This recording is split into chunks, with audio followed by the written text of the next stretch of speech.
This is a Gutter production.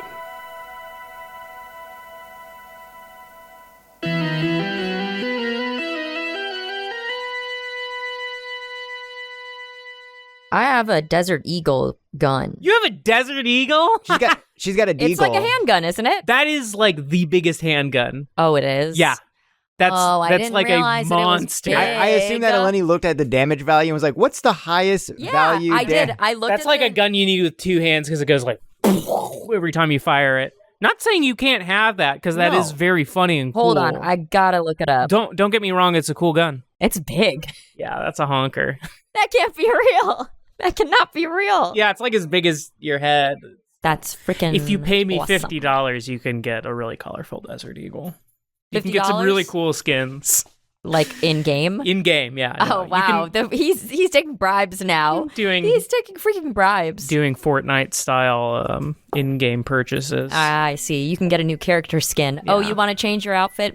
Pay me $25. Yeah. Oh, yeah, you're going to need to pay me $25 to have a fun hat. What a little fucker. How's everybody's headphone level? Dope as fuck. Pretty good. Can you turn Gannon way down? Just kidding. Put Gannon on mute for me. He told me to pay him $50, and I don't want to hear that.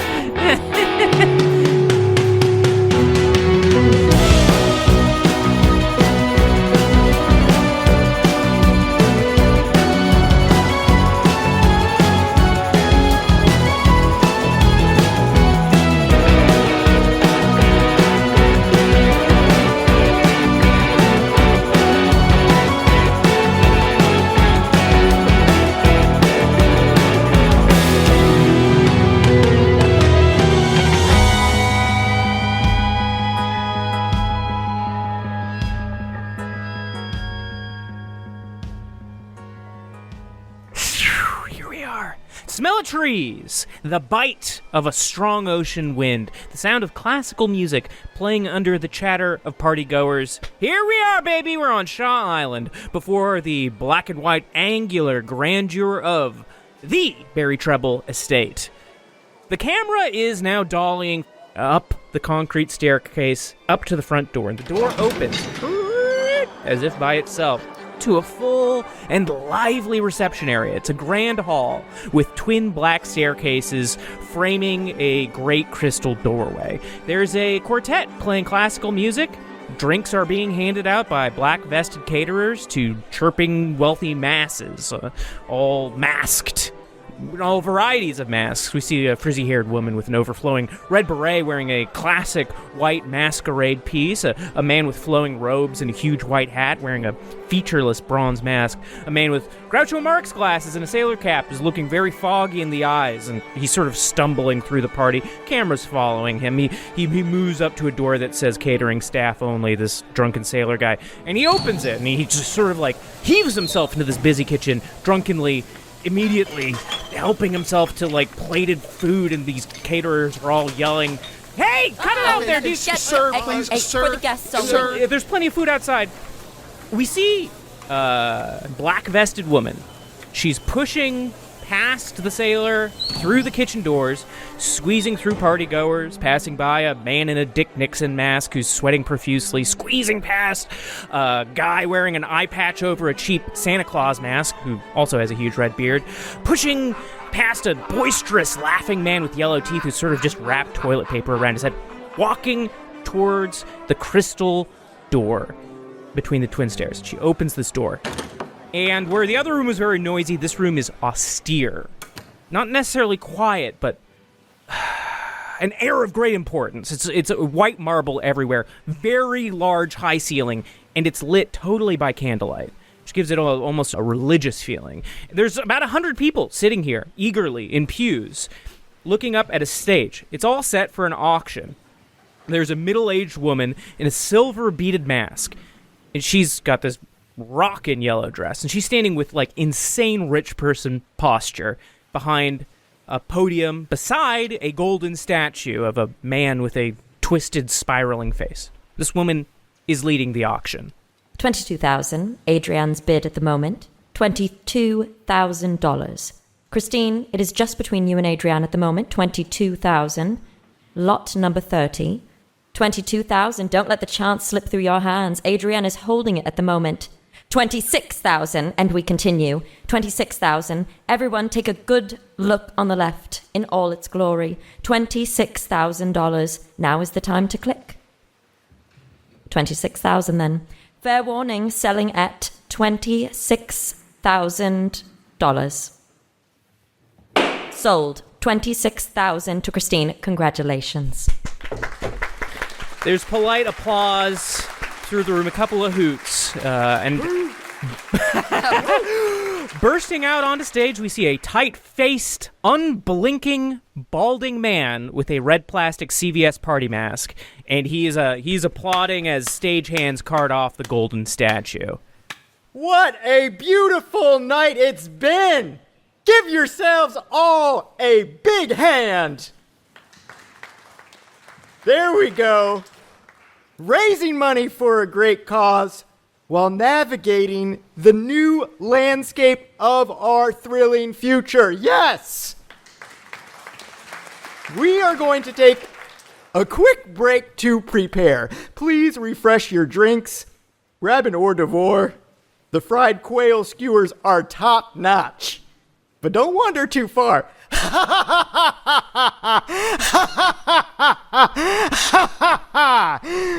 Woo! The band enters the auction space and starts playing, and the crowd stands up, begins chatting, and caterers attend with silver trays of beverages and small bites. And we see the black-vested caterer. She is weaving through the crowd. She's edging towards the stage where the bald man is walking through a back door. She follows him into a dim back room. Now, this room it's very backstagey. It's very dusty, but there's like a table, and it's sort of adorned with, it's dark, so you can't see super well, but jewels, bottles of this and that. Is that a withered hand you see? Is that a reliquary you see? Many pieces of art. There's also sort of a dark, lumpy sphere, sparkling rainbows. It's like a pool of oil. A lumpy sphere with the dark, black sort of rainbow quality. And there's a sign beside all of these items that says, "For auction, do not touch." As the caterer approaches Barry, we see that he's poring over a small black notebook. When he hears the caterer approach, he looks up. Excuse me, Mr. Treble?" Bald man turns, slipping the black book into his jacket pocket. Hey now, what's with the formality? It's Barry. You can call me Barry. Pardon, Mr. Barry. A pitiless gaze has arrived. It arrived a bit ago, and I'm sorry. I was trying to find you in the Kim. It's Kim, right? Mm-hmm. Kim? That's a problem. That's a very important package. You didn't tell me sooner? I'm sorry. It was my fault I couldn't find you. I was looking all over. That's not my problem. Not my problem. If I have to go out front... Here, put these gloves on. He hands the caterer a pair of white gloves. You see that black, shimmering thing? I need you to place that on the table for auction. I was going to do that, but I can't do that now that I have to go to the front door. So now you got to move that thing to stage display table. Is that good for you?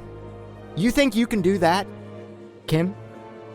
Barry Treble whisks out of the room, leaving Kim the caterer with a pair of white gloves in her hands.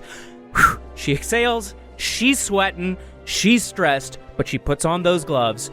She goes over to the crystal viscous vascular orb and picks it up gingerly, steps out to the stage. The auction is starting up again, and the woman at the podium nods to the caterer as the caterer walks carrying the orb across the stage. The auctioneer smiles to the crowd. Welcome back. We begin the final portion and most exciting portion. This is lot number 104, the Mirror of Fear, a rare artifact of incredible value. This item was previously in the possession of an individual who credited the visions he received from the mirror as essential to the exponential growth of his real estate portfolio. There's a sort of nods and smiles from the audience. We see Barry. He's walking up the aisle between the pews to the door. The caterer is now placing the mirror on the display table. And as she lets go of the mirror and pulls her arm away, it's just for a brief moment, but for a minuscule moment, as she places the mirror down, her forearm glances up against the orb's black exterior. And we will start here at $1 million. I have... As the orb glances against the caterer's wrist, her eyes roll back in her head, white, and she falls. Wham! There's a gasp from the crowd as the caterer slams her head into the ground very hard and starts seizing. In her seizure, she kicks the leg of the display table. The display table topples and the mirror goes flying out into the crowd. Flying through the air, 1, 2, 3, and I'm going to go through this very slowly, but wham! It lands dead center in the aisle and bursts as it hits the stone, and it lets out a terrible sound, so soft and so loud, the crowd, the wave of that effect, that bursting, the crowd starts convulsing. The earth, at the point of collision, becomes jello and pits, and the air in the room warps inward. The room is turned upside down. All things living and non-living are suddenly thrown upward and inward into the point of the crash, as if free of gravity. Limbs are tearing, skulls are smashing, blood is flying, stone and firmament is ripping and tearing as if it was paper. Drywall flying, furniture smashing, bodies twisting. There's a great heat and light, and everything is thrown outwards. A violent whirlwind of black is spinning through the crowd, shredding everyone immediately in its center, blowing apart walls, reaching into all rooms of the estate, bursting windows, wrenching stone and earth into a slurry, transforming the mirror's point of collision into a swirling pit, tearing down into the earth. And this all happens in about 2 seconds. The windows in the building are blown out.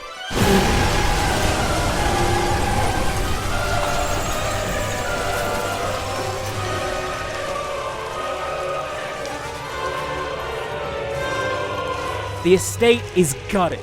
Hundreds of bodies are spread all around among the smashed up pews and blood and viscera. Hundreds of bodies are spread around this newly formed pit where the mirror has burst. We go to now Barry. He was so close to that crystal door. He's on the ground on the edge of this pit. His jacket has been torn off of his back, and there's deep slashes across his face and body. We hear footsteps. A large, muscular man in a very tight suit reaches down to Barry and starts checking his vitals. Chopper's inbound, Mr. Treville. No. Barry's trying to speak, and he's limply patting down his body, looking for the notebook, which is not there.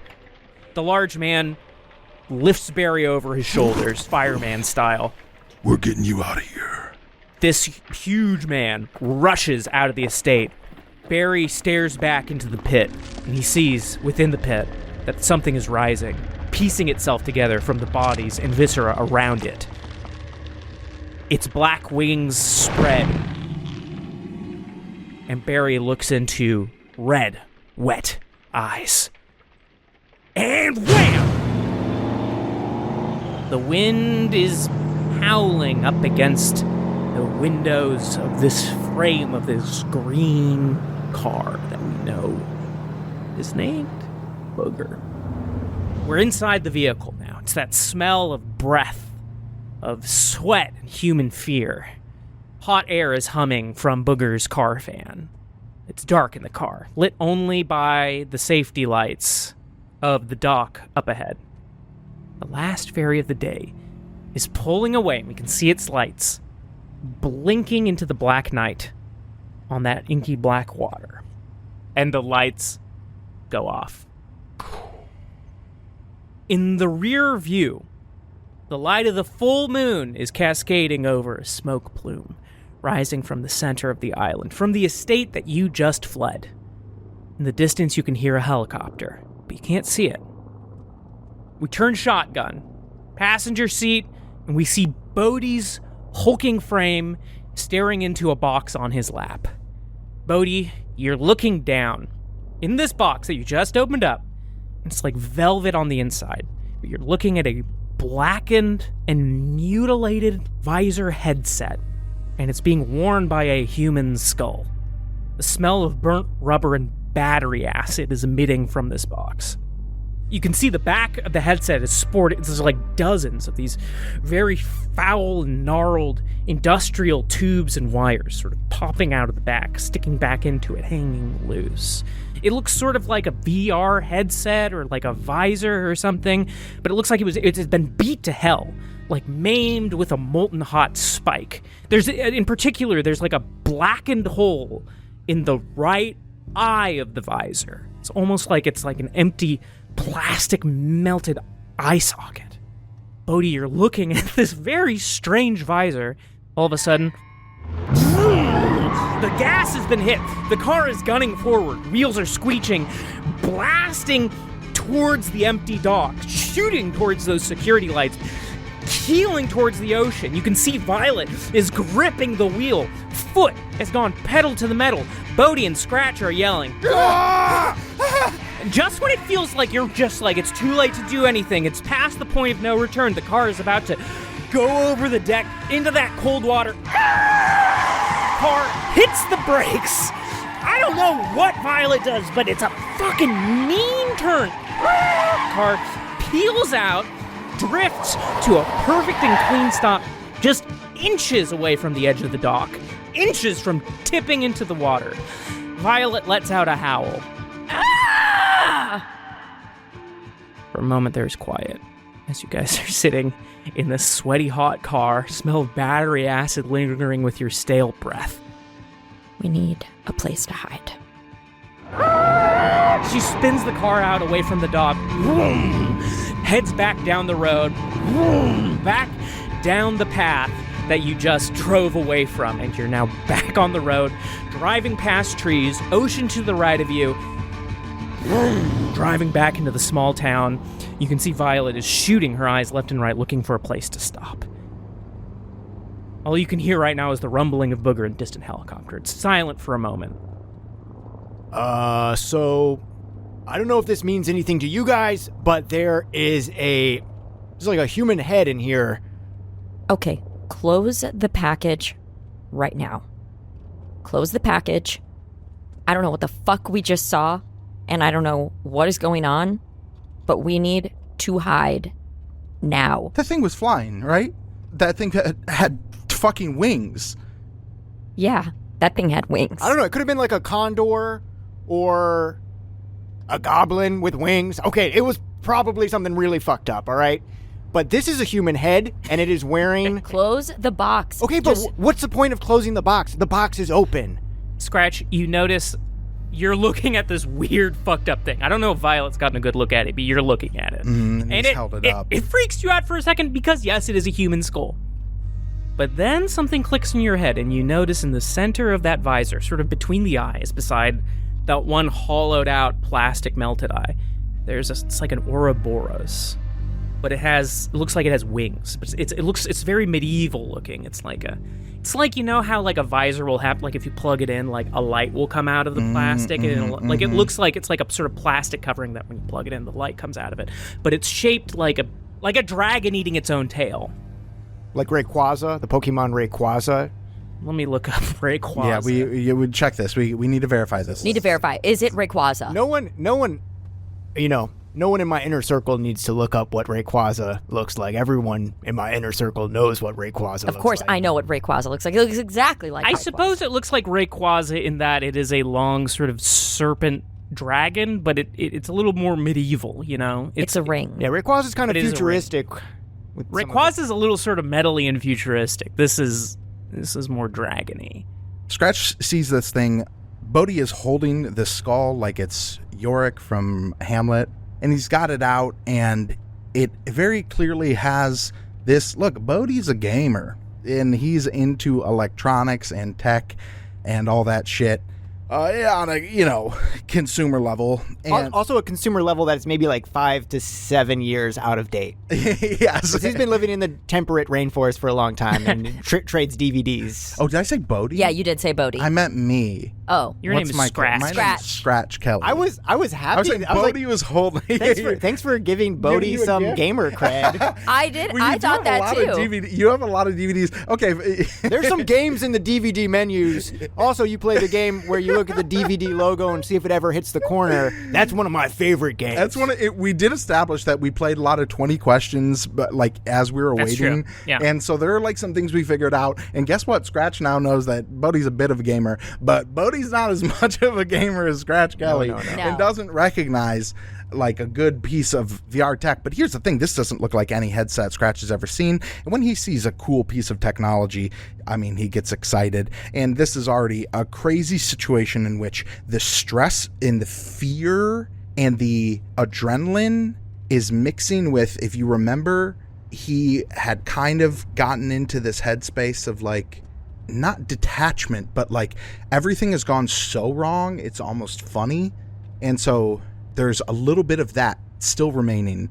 And he starts to ride this into this fascination, and he's thinking, and he starts to think about the fact that like, if supernatural entities like whatever I saw in the sky are real, and if I am having the kind of shitty day that is only possible if fate itself has turned against me, then maybe, just maybe, the other paranormal reality that I was grasping at for the past several months might just also be real too.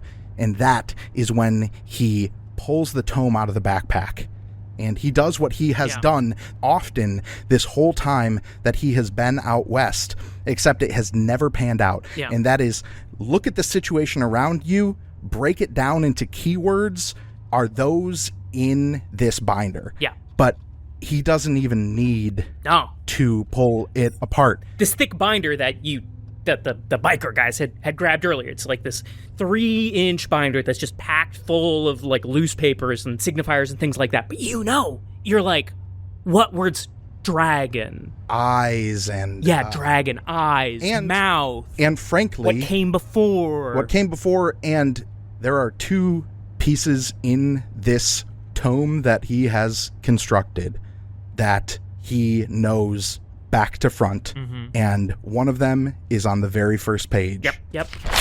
He scans through the initial paragraph into the most important part. Now is the time for you to do as the beautiful girl has done. Go west and put your head in the dragon's maw and see through its eyes. Through its eyes you will find fearful guidance. Do not ignore this letter, because if you do, a horrible thing will become of you, and everyone will soon forget your name. He has thought about this email for the past 6 months. So you guys are sitting in the car and he just read that out loud. What the fuck? Yeah, I'm holding my knife now. What are you talking about? Can I see that real quick? Yeah, can I just take a look? It's already out of the box. Violet, it's already out of the box. The guy's got to be dead. It's out of the box, Violet. Violet pulls over for a second and finally takes a good look at this head. Yeah. Boom, nasty visor. It's like, smells like battery acid. It's looking so gnarled and freakish. And there's a skull too. There's a skull too. Okay, she looks at the head with the visor, is disturbed immediately, and disgusted but intrigued, because it does have some type of weird appeal. And she turns back to Scratch and is like, We can put it back. I just need to try it. You were thrown. You could say the box opened with the explosion. Also, your boss is certainly dead, right? Wasn't he in that house that blew up? Like, I'm sorry, Vi. You probably aren't logging back into work on Monday at your job where your boss and probably all the other bigwigs at that company are now dead. This is your severance. This is your literal severed severance. The ocean laps to your right. Wind blows through the trees. Okay. Pass him the thing. Bodhi, do you pass it to him? Yeah, I do, but I just want to say, I don't. This head's incredible, but also this velvet in this box is so soft. God damn. I just need you to understand that I know what just happened back there was incredibly fucked up, but I still consider this package to be something that I need to take care of because they will do shit to me if I don't have this. I will, be killed or worse. I know you have only known me for a couple hours max, so you have no reason to believe me, but I need you to believe me. I know that fate, powerful fate, has led to this moment right now, and I have my reasons for believing that. I will take responsibility. If they need somebody to blame, they can kill me. You can say I stole it from you, but I think this is here in our hands right now for a reason. If anything goes wrong, they will not have to kill you. You understand? Yeah. Okay. All right, we all got our threats out. I just want to say, Violet, I'm not going to let anybody touch a hair on your head. And Scratch, God help you. I can't help you if Violet's coming for you, all right? Okay. The box is placed in your lap and you're sitting in the back seat. Heat fans going, wind whipping through the trees above you, ocean to your right. You pick up the visor. Mm-hmm. The visor comes full with the skull. The skull is connected to the visor. Yes, and it's there are screws and bolts into the skull from this visor. But since it's just a skull, there's not flesh, there's not brain tissue. I'm able to very deftly pull these screws and bolts out. It seems just fairly intuitive, and I pull the skull back. You pull the skull back, and there's a little there's almost it's you have to tug a little bit, and you pull it out, and it's this.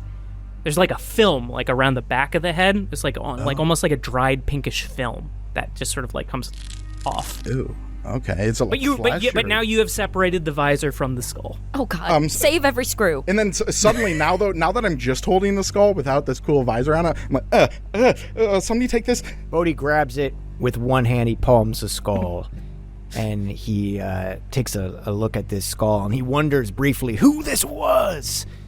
And he puts the skull. Looking at Vi, gives Vi a nod, puts it in the box, looks back to Scratch. Scratch rests the headset on his head before pulling the visor down, and he searches for a power button, but there isn't a power button on its own, but he follows the cord on the headset, the most prominent cord that's clearly the attachment, and it happens to be an old VGA cord. Now these are the old monitor cords that you used to have, the ones that have the two screws in them on the end. They're really thick and meaty. This is not the kind of cable that can support the bandwidth that VR needs to actually work. So this is confusing, but what is another sign, as if his declaration wasn't enough, that there is something related to fate going on here, is that's exactly what the computer in his backpack uses. The old computer that he had in high school and junior high, and all of a sudden things are firing, pieces are coming together.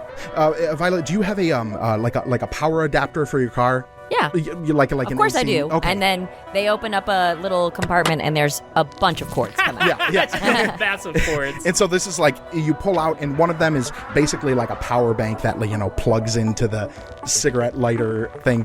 And Scratch pulls out this backpack, this now partly broken PC. The plastic broke in the last episode, between the door and between the thugs beating him up. And he plugs in the VGA and attaches this to the back of this computer. Then he takes the power cord for this old computer and he plugs it into your console or whatever. Yeah, the cigarette thingy. And then presses the power button on his computer and pulls down the visor over his eyes. Boom. Okay. I cannot believe I'm letting you do this.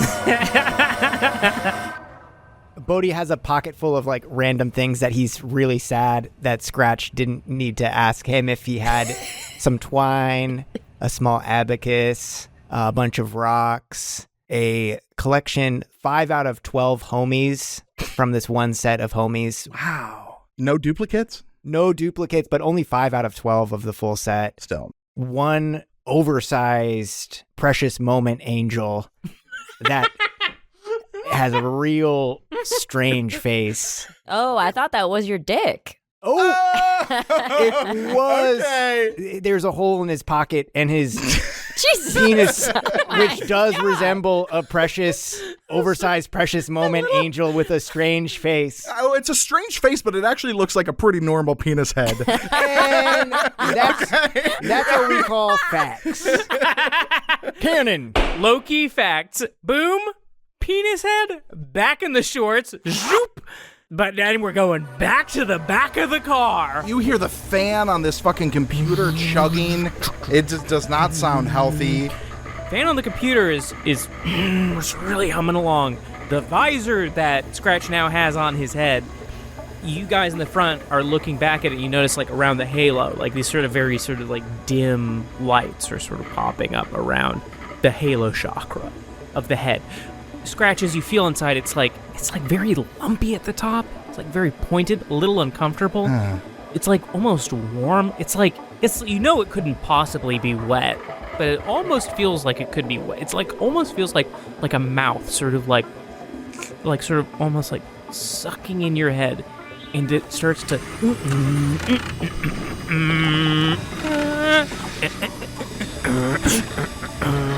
as he's sort of chugging along. You guys from the outside are seeing it sort of like robotically like suction in, and you're feeling it suction you in, and it's like squeezing down on the bones of your head. Not super comfortable, pretty heavy. And then you see it's like first it's all black, and then you see the same logo as is on the visor, and you guys on the outside notice that the little like dragon symbol on the outside of the visor, the Ouroboros dragon, lights up white. The light shines out, illuminating in the darkness inside of Booger. And you see Scratch inside the visor. You see the dragon. A pixelated version animated. Yep. Bites the tail. Spins in a circle. And then the blackness opens up and you're seeing like, it's not quite 16-bit. It's a little better than 16-bit.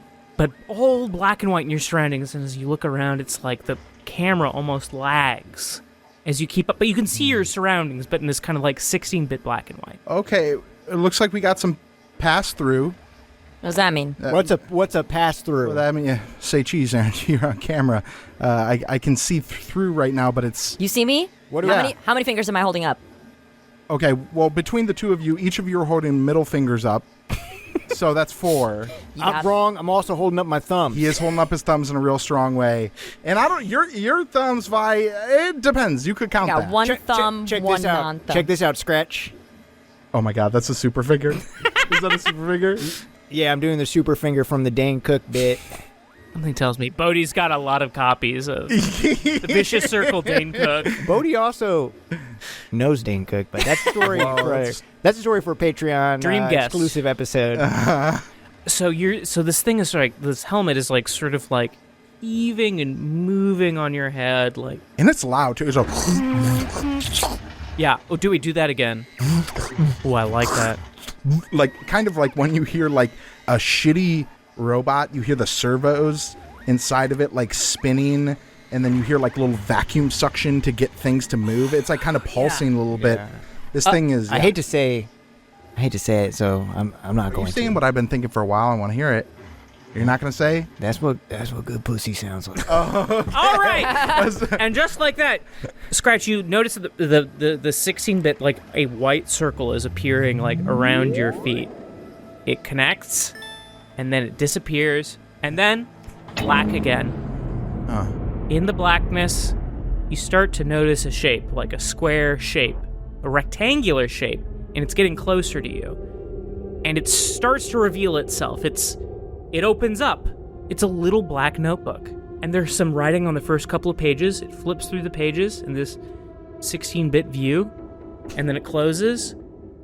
And then it's black and white again. And you're looking at your surroundings in black and white. Can I ask one question about that notebook? Mm-hmm. Does it look like an animation? Does it look like something that was produced? Or am like, this for a second looked real? It looked real. It looked real. It looked like you were seeing it looked real. It wasn't just like an animation, like like the logo. It was not like that at all. So now it's black and white again, and you're seeing a blinking white light.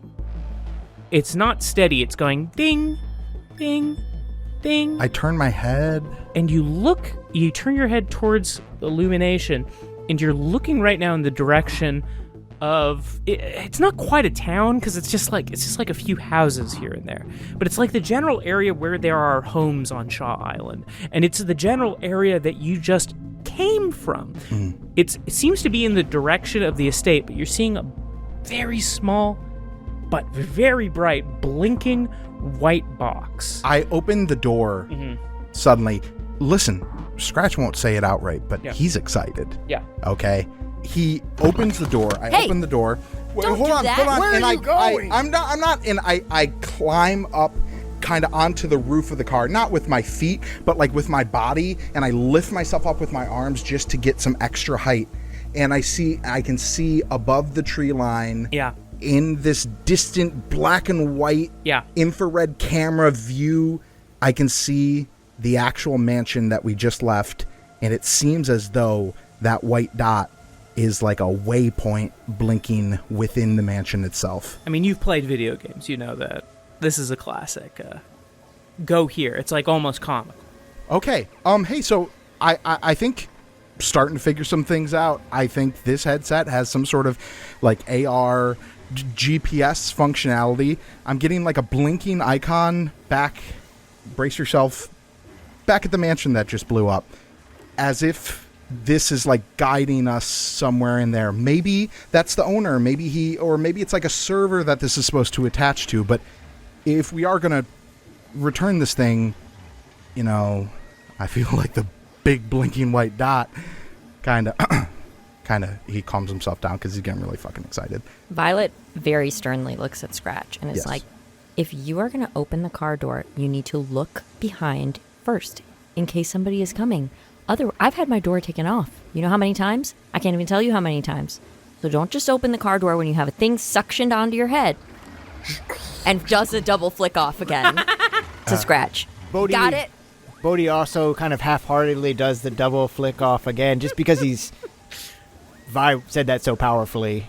Yeah, this is a lesson that you gotta learn when you move out to the warp. So Scratch nods and gulps, and he slowly slinks back into the car, closes the door, puts his hands on his lap like a good boy who's just trying to help, and Violet isn't really totally fucking psyched right now. Okay, and then yeah, he's not totally fucking psyched. Yeah, he's hiding it well. Vi looks at him again with more approval and kind of smirks and is like, "You're saying we're going back to the mansion?" I mean, if we want to follow the blinking white dot, we can. We could also go away from the dot, but I mean... did I miss something? We're going back to the place that blew up and had a bunch of, we all saw that flying thing. It's Gannon. We saw the people running around. Did we see that, or was that... Technically, you didn't. I didn't see that, Oh, so what? let's go Technically, back. that was the camera pulling out. Okay. Oh. You've heard people howling, so you can basically put that together. I mean, it sounds like there's people running around naked, howling like wolves. Which means the one place we can guarantee they aren't is at the mansion. Well, we saw the thing fly away. here's the facts. Okay, that thing was fucked up. It was fucked up. It was fucked up, and it did fly away. Facts are this. I do need to, presumably, give this thing to the fucking guy. If he's not dead. If he's not dead, I need to give it to him. Also, Scratch here, listen, I know I threatened to kill you. I know I scolded you for opening the car door, which you should not do before you looking behind. Yes, absolutely. Excuse me. Sorry. Continue, Vi. But the fact that Sorry, I was just trying to get it out real quick while there was a pause. I'm sorry. I'm laughing now. I don't mean to. I didn't. Can I open the window, Vi? Would it be okay to... open the Hey, you can open the window. Can we turn the open heat the off? window. Can we officially turn the heat off? Yeah, why do we have the heat on? Okay, still? turn It's the heat hot off. as hell, and I'm smelling burp and fart. And I'll be honest, I'm pretty queasy because this image that I'm getting is like half a second behind when I turn my head and everything's... I will drive very calmly so that no accidents happen. No promises, actually, because I love to drive fast. But the other things that I know, Scratch saw this fucking thing in the box and happened to read a prophecy and happened to put the thing on his head and somehow it knew how to turn it on and light it up and is now pointing us in a certain direction. And that all to me just seems a little fucking strange. Dude, when you say it all like that, it does sound kind of loco. And we're not talking about the skull in the goddamn box. Look at this thing. This was a Scratch Senior. He was wearing this, going on little quests, and it's fucking ended up as a skull in a box. So that's true. Something to keep also. in mind. So skill issue, honestly. It's just fine on me. It's so far so fine. It was making all sorts of sucky sounds. Still is. Buddy, I've never gotten head like this, let me tell you that much. Oh my god. Oh, yeah. I go to give you, to dap you, but I miss because it's like out of like, oh, wait. And sorry. you accidentally touch the precious moment, you know what I'm saying? Whoa! Whoa! That little boy is looking demure. No, he ain't looking my demure. God. He's looking angry. And he's looking like he's finna burst. Pissed off precious moments. This moment is imprecious now. It's run of the mill. Violet Working class. Violet looks at Scratch, who is looking like he's doing his best to keep it together, but she can kind of tell that there's a little bit of excitement on his face. And then looks over at Bodhi and gives Bodhi a knowing, we're doing this type of look. Yeah, Bodhi's like, that's right, we'll kill him. And that's what he thinks in his head. That's what he thinks in his head. Which isn't wrong. That's also a correct Yeah, part if of this the gets look. out of hand, we'll kill this guy, hide the body. Would not be the first time. And Scratch gives the face that says, who, me? but you can't tell because he's got the headset on. That's Yeah. right. And so he still just looks a little excited. yeah, but you can't yeah. Bodhi pulls his handgun out and is just also holding his large Red-handled hand axe. red-handled hand axe. I was going to say his Gukra. Kukra? Bola? No, I don't know if that was lost to time or It not. was. but Who knows? Who knows? He Subscribe to the Patreon for more information. pulls out a large knife that could be a sword, but it's a knife. In between. Hard to say. Booger, that green car that has big wheels but not too big, that's sort of identifiable but not too identifiable. Wheels off down the road.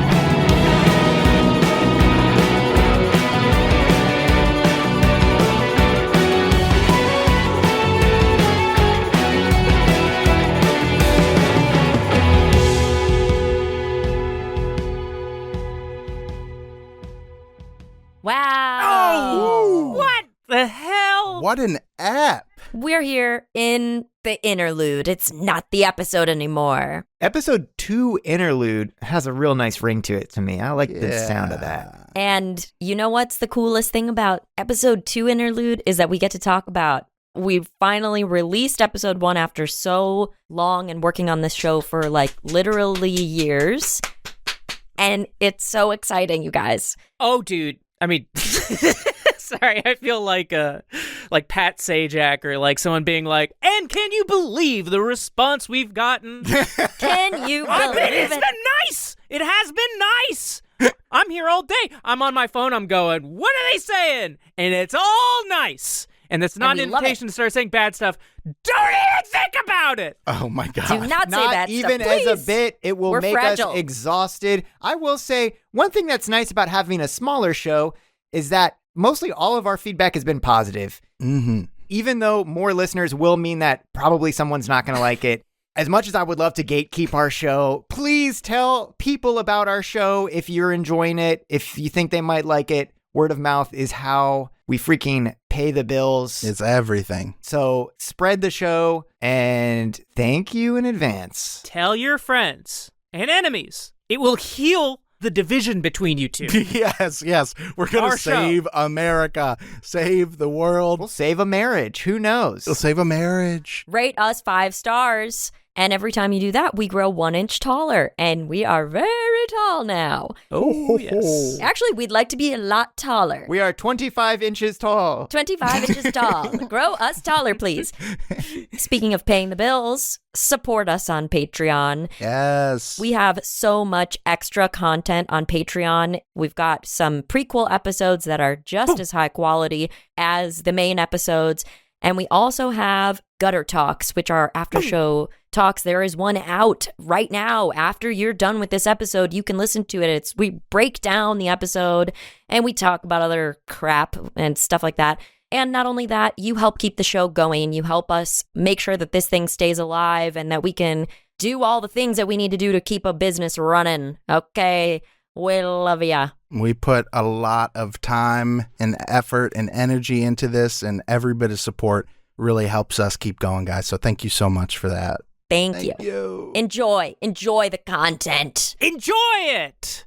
We also want to give a special shout out HoZac. If you listen to our old show, Neo Scum, the HoZac, you might know the name because it's a really sick record label doing punk and garage rock experimental stuff. They got it all. It's a really sick label. We feel very lucky to be able to use their music to make our episodes cooler. So just wanted to shout out HoZac. We're still riding hard. Thank you, HoZac. We love you, HoZac. If I could just say one thing about editing, it's so cool to pull a song that is like 50 years old, that's half a century old, and was recorded like in, a basement or a small studio somewhere. And because HoZac recovered it and released the LP for it half a century later, we get to use it in the show. And I just think it adds this authenticity to the sound that is just so cool. It's unlike anything else. Thank you so much, HoZac. Thank you, HoZac. Check them out. Tons of sick stuff. Check it out. Check out the Limonianas. Yeah. Have I used them yet? I don't think so. They're by so this good. point, but inevitably I will. They're like my favorite. And here's the thing. You can check out HoZac, all of the HoZac songs that were used in this episode in the show notes. You can see all sorts of things in the show notes. So get in the habit of checking those notes for links and plugs to stuff we're doing. Anything we mention or anything we forget to mention will be right there in the show notes. Can I say one more thing? Oh, please. As we were talking about the reaction to this show, I want to give a special shout out to the listeners who have been with us since Neo Scum, our previous show, who have followed us for years and contributed so much already. Art and, note taking and just get poems. There was a really cool poem. Getting super into the world and so excited to go on this journey with us.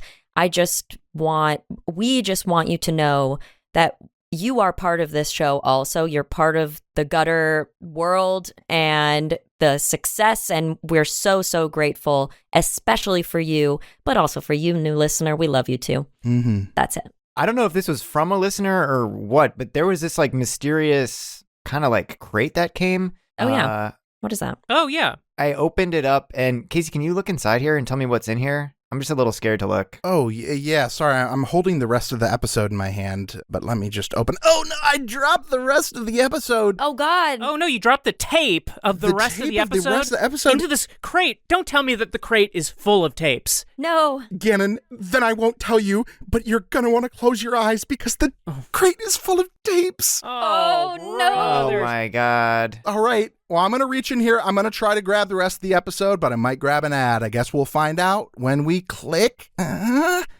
play. Ah! Sorry.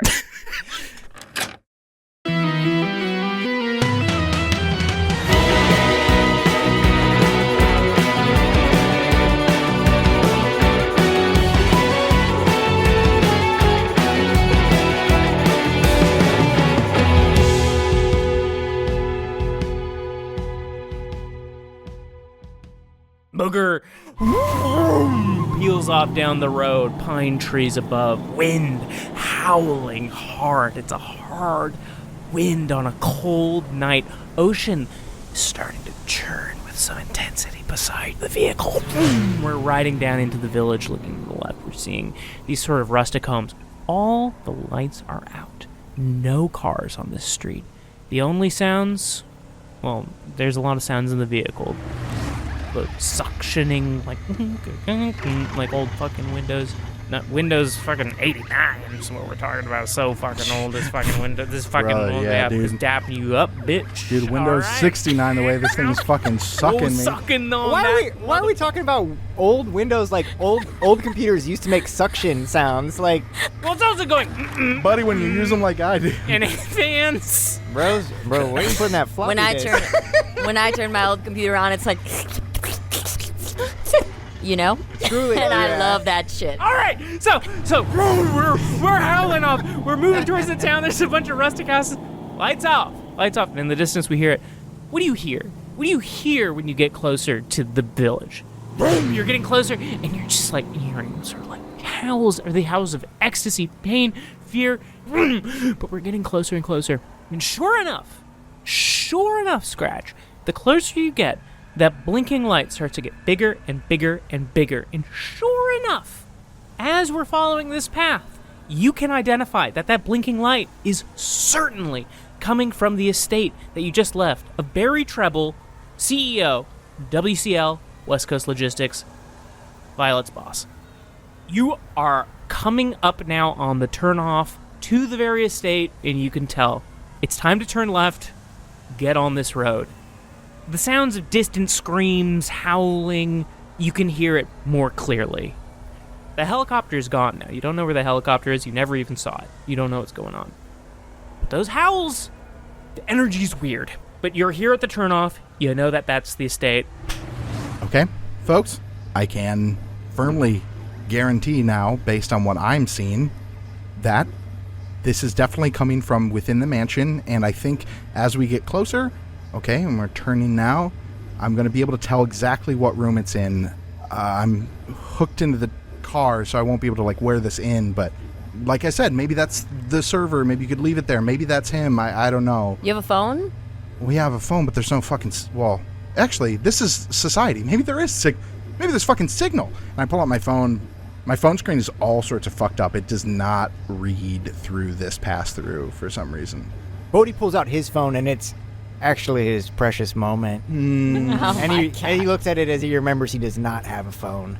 But that's the kind of night it's been. He puts it back. So if you stay in the car and we go in, well, no, you can't stay in the car. Can't you we just need tell to us bring the the general box vicinity? in. Let's get close enough. If we get close enough, I can kind of get a sense visually, and then I can go in with you, and we can probably find our way in. We have to take this thing off and put it exactly back in the box how we found it. Exactly. Even the pink film has to go back. Are we having this on the conversation skull. while there's people howling around and running around like wild outside? Yeah, but we're still driving. You're not seeing anyone running wild, but you're feeling the energy. You're hearing the sounds. They don't seem to. You're now sort of cruising down the street very slowly, but you're not seeing any human life.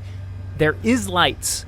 The only lights on the whole street is coming from the estate, pouring through the rounded, all shattered windows. There's just like glass in the street. The lights are shining off of these little crystal pieces of shattered glass. You guys are slowly sort of driving up, parking back in the very spot that you parked in the first place. All the cars that have been parked around there are still there. And actually, this is a really good moment. Scratch, I need you to roll for Mythos. This is Cthulhu Mythos in our show. It's just going to be Mythos. He needs to make a skill check for Mythos. And I think it is time to introduce Casey's fancy special Ring of Power. His Ring of Power. Well, we got a couple things going on Yeah. here, because first of all, I do have a Ring of Power, and oh boy, am I excited to introduce this to the listener. Second, I have 0 in Cthulhu Mythos, so I'll still spin for fun. What about Mythos? What about... Oh, I'm sorry. You're so right. I have 80 in Mythos. Just kidding. He just said it's the same thing. How do you gain it? Actually, that's a great question. Specifically, the way we're playing right now is Delta Green rules, which is a lot like Call of Cthulhu, but if you fail a skill, you can improve it during the level up portion.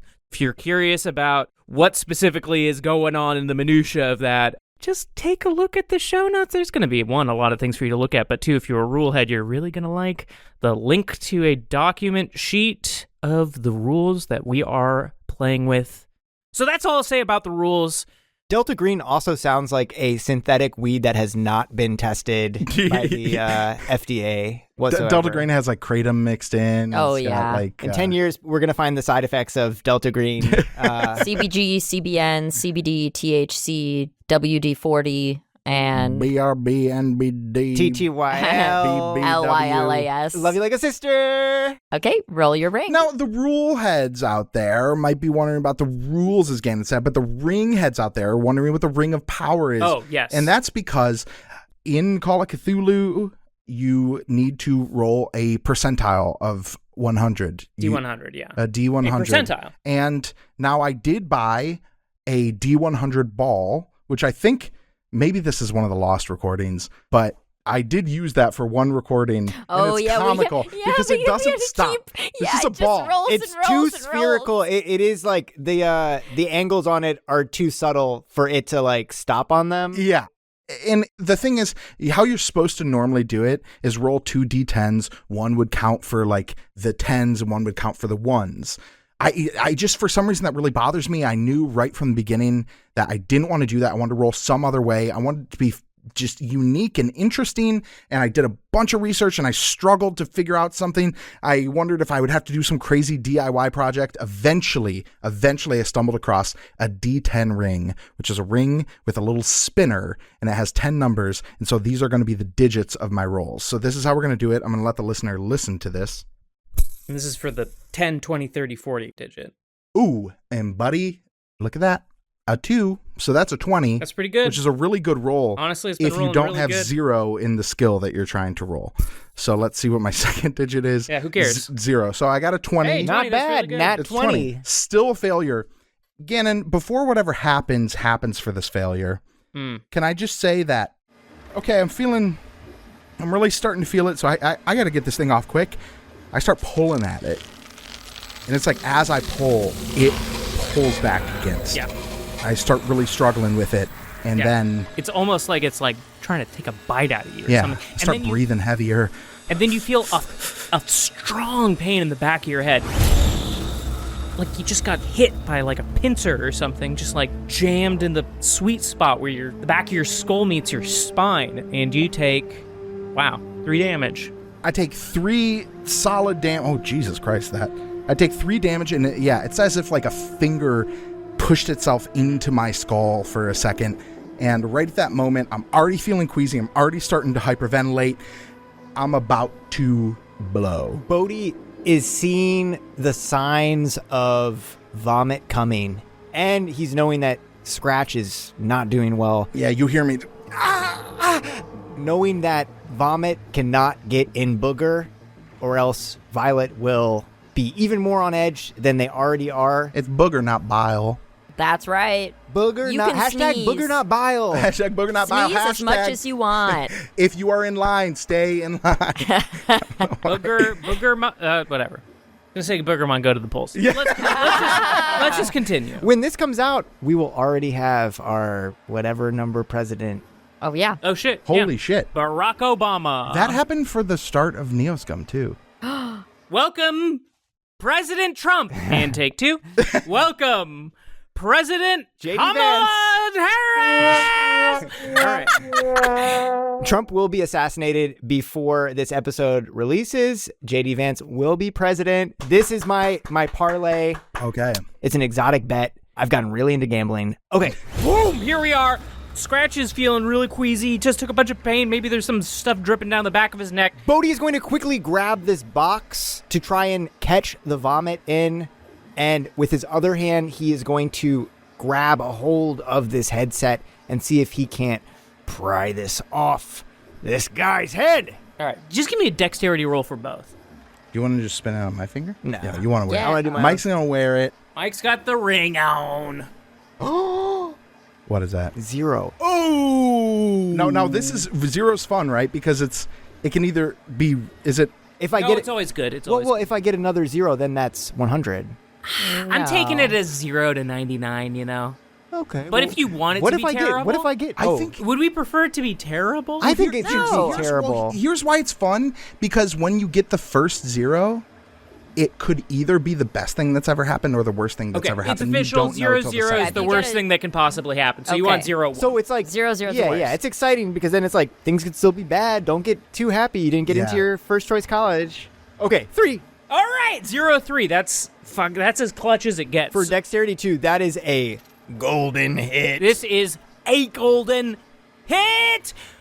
Okay, so the barf is starting to come out of the throat of Scratch. I have nutted, but the headset is still sucking.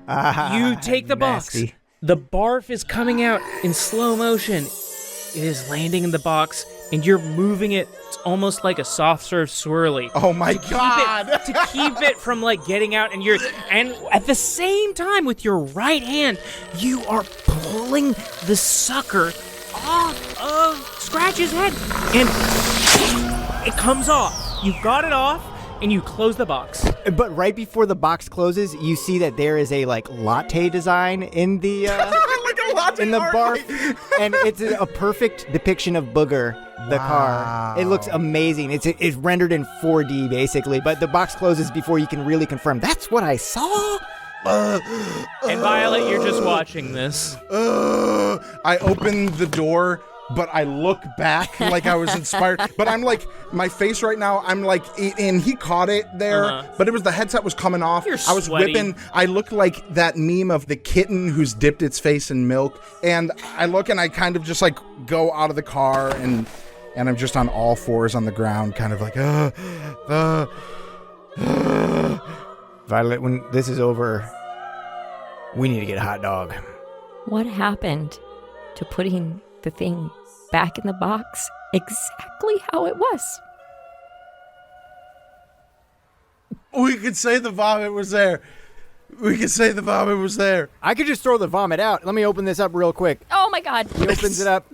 Holy shit, that really is an amazing picture of Booger. Just close it. Just close it. I wish I was trying to do that. Just close the box. I want to see though. Okay, hold on.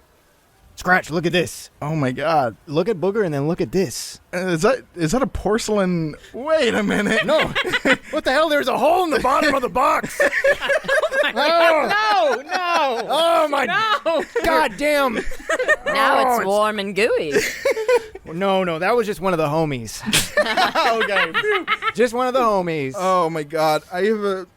I need to take my clothes off, and he starts taking his shirt off, but he also starts taking his pants off, and he's just kind of like, Oh my Christ. God. Flopping around the front of this rich guy's house, covered in his glass shard covered lawn. Violet steps out of the car and goes to the trunk and opens up a box, and within the box there are many black shirts. I thought you were going to say vomit. Thank God. Yeah, there's lots of vomit that she stores in the vomit box. Lots of black shirts, and she tosses one to Scratch and is like, you need this. Put some clothes on. And this is like a majorly oversized black shirt. This looks like you got these like wholesale or Yes, something. yeah. Like, and he puts it on, and it's like draped over. He's just in his undies in this like oversized black shirt. He looks like a queasy Tommy Pickles walking with his toes together. I'm okay. I'm good. Just want to say, Tommy Pickles would look so badass in a black, oversized black shirt. They look at Bodhi. Bodhi, you want one of these? Bodhi looks at the black t-shirt that Violet's holding right now as she wears one, and we got alternate uniform Tommy Pickles over here walking around in one, and he's like a uniform. Like a uniform. Yeah, like a team. Bodhi gets like this distant look in his eye as he remembers what it means to be a part of a team instead of just a lone wolf panther man living on his own. And he says, yeah, I will take one of those. And he casually rips off his Henley, which reveals, listener, his banging bod.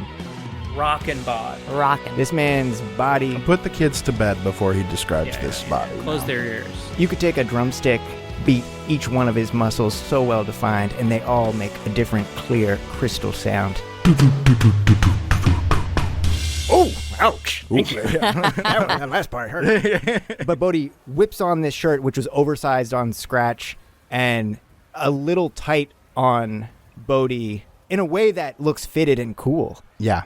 You're wearing this is your Jack Reacher like look right now, like when he wears his tight t-shirts. Has anybody Yeah, watched it's Reacher? Yeah, I just want to say Bodhi is, Jack Reacher is a god in his own right, and I feel like Jack Reacher is a little overclassing Bodhi too. Come on, you gotta respect Jack Reacher. Nah, dude, you're bigger than Jack. You're bigger than Jack. I said he was Damn. 6'2" earlier. I was like, he's so massive. He's 6'2". It's vaguely normal height.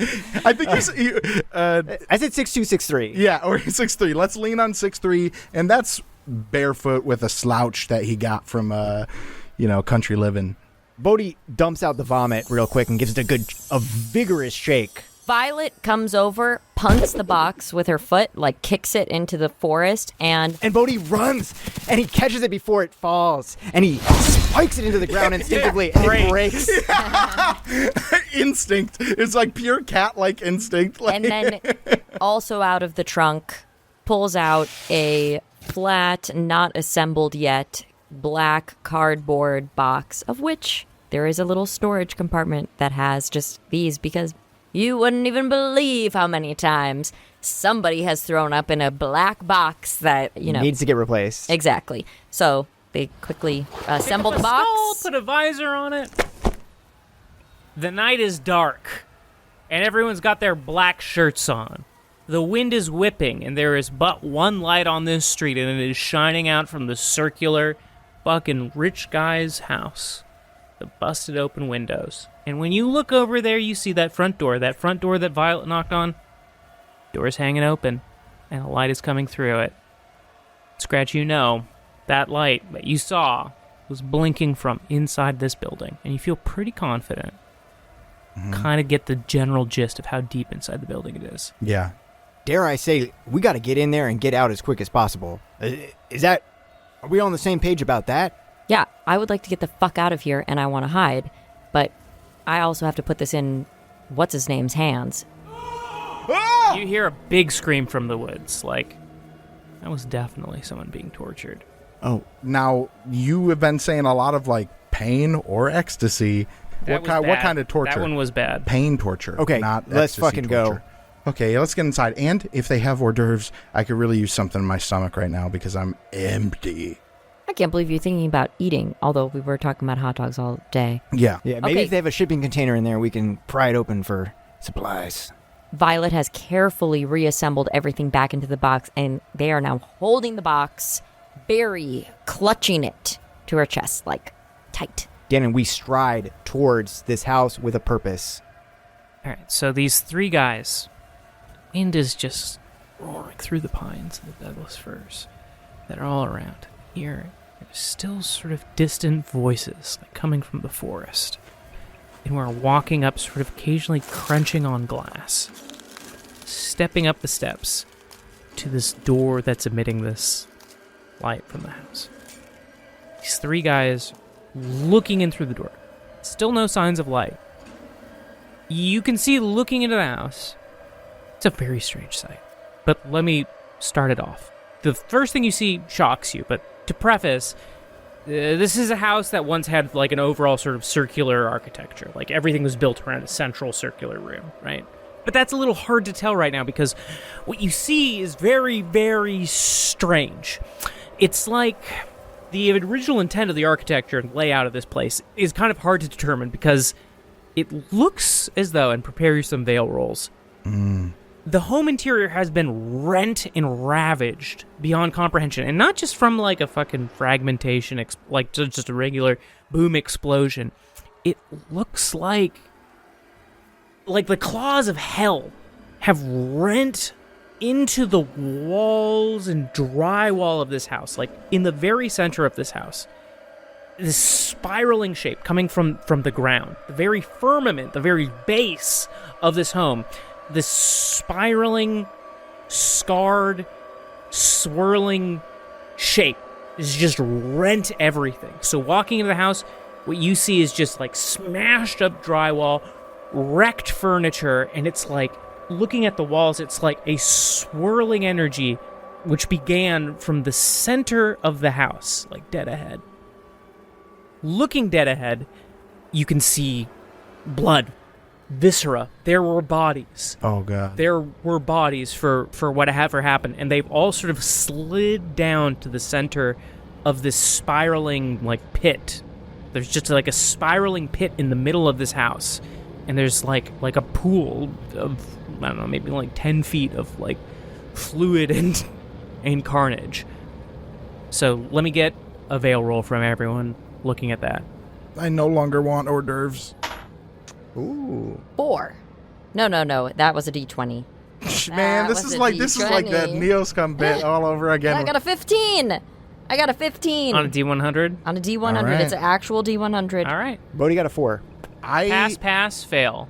Yeah, I got 71, which is 1 point too little, and I could use luck, but let's ride it out. I want to feel the loss of sanity because remember, I was feeling excited for a while. I was starting to be like, oh, this is finally destiny is coming together, and listeners, you will understand at some point why this is important to me. But for now, all you need to know is that reality, the sick, fucked up reality, has come crashing back in on Scratch, and he rolls a 1 on the sanity damage. Only one veil loss. So you have a little sort of like freak out moment looking at the carnage. If I hadn't just thrown up, I might have thrown up again. You heave a little bit, and you're sweating really bad. But looking at that carnage, something actually catches your eye. Floating in the middle of that is the viscera at the bottom of the spiral. Little black book. Do you guys see that? Yeah. That book right there. Oh yeah, I'm looking at that. Is that where the white dot was leading?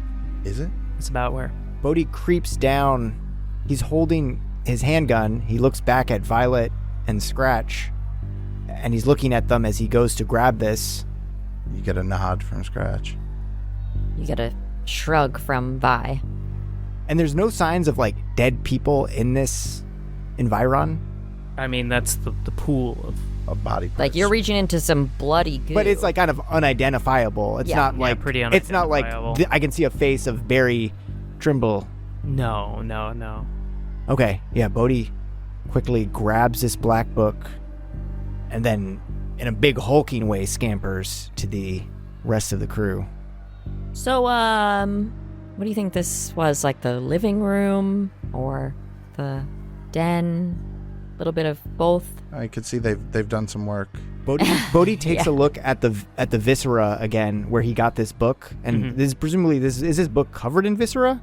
One side of it is, pretty wet. Bodhi, while he did not lose any veil earlier because he was stone cold sober with a 4 out of 100, he very kind of logically remembers a barn in the past that was filled with strange blood sculptures. Truly the weirdest thing he's ever seen in his life, and seen on one of the worst days of his life.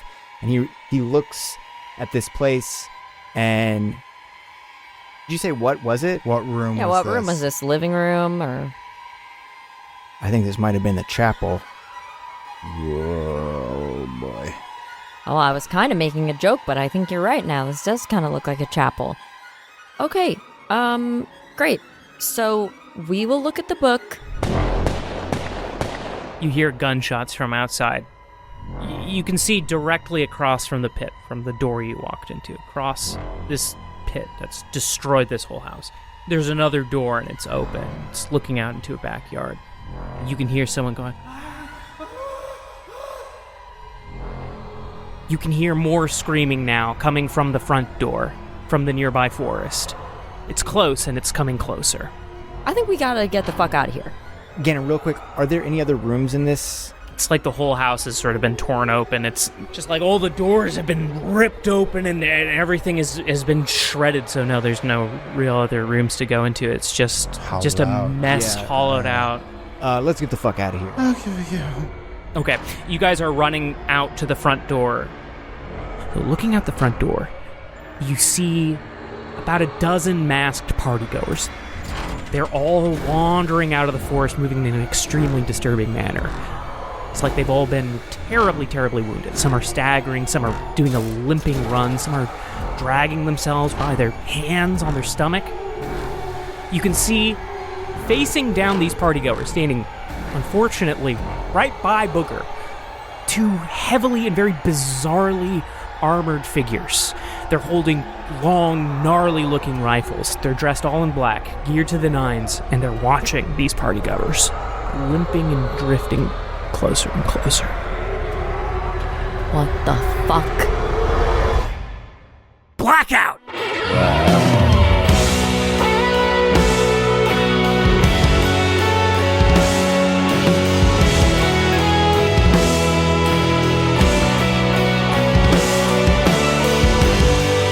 Blacken! I close the doors! Hey, close the doors. We're barricading the house.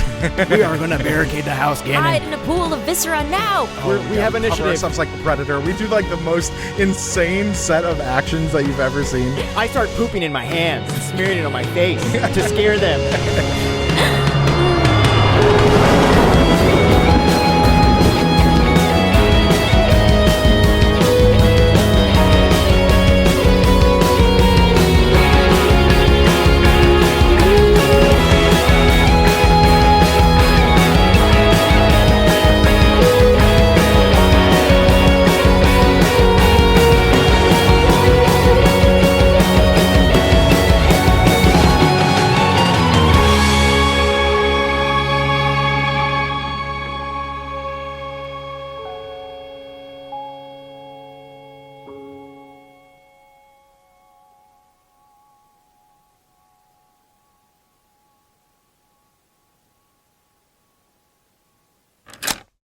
Pitiless Gaze is the headset?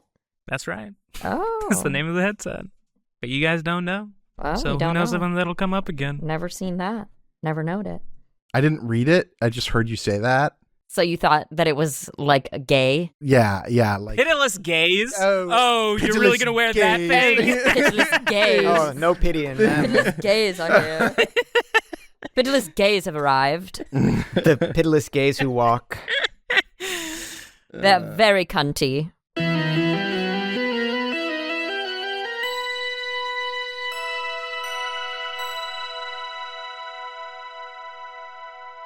Gutter.